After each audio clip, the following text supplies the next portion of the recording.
Welcome to the world of Bitcoin. This video will provide you with a foundational understanding of what Bitcoin is, how it works, and how to get started.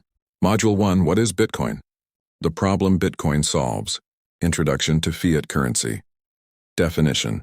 Fiat currency is government-issued money that is not backed by a physical commodity like gold or silver. Instead, its value is derived from government decree, its declared legal tender, and the public's trust in the issuing government and its central bank.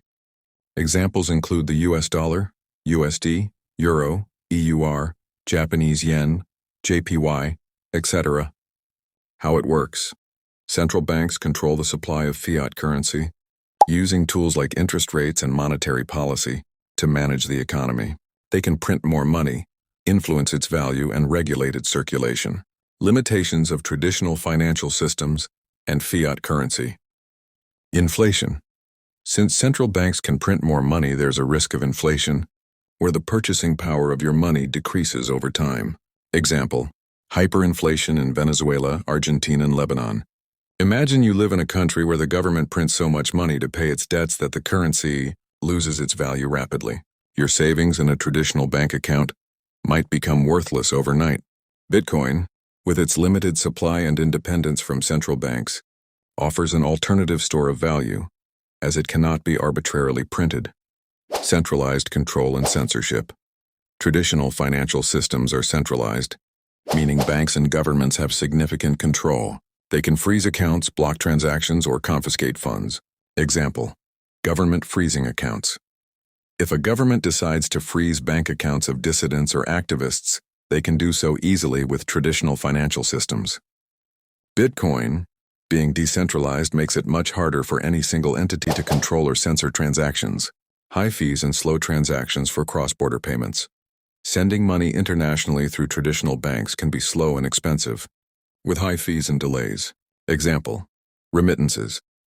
Sending money internationally to family members through traditional banks can be slow and expensive. Bitcoin allows people to send value across borders directly, often faster and with lower fees. Lack of financial inclusion.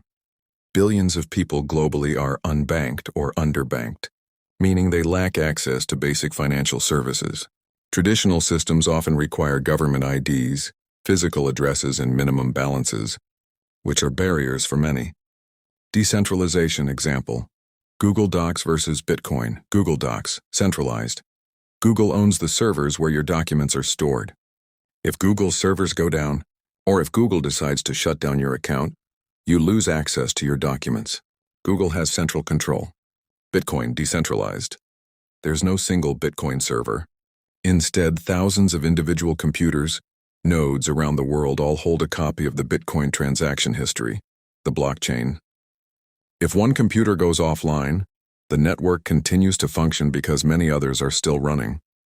No single entity can shut down the Bitcoin network.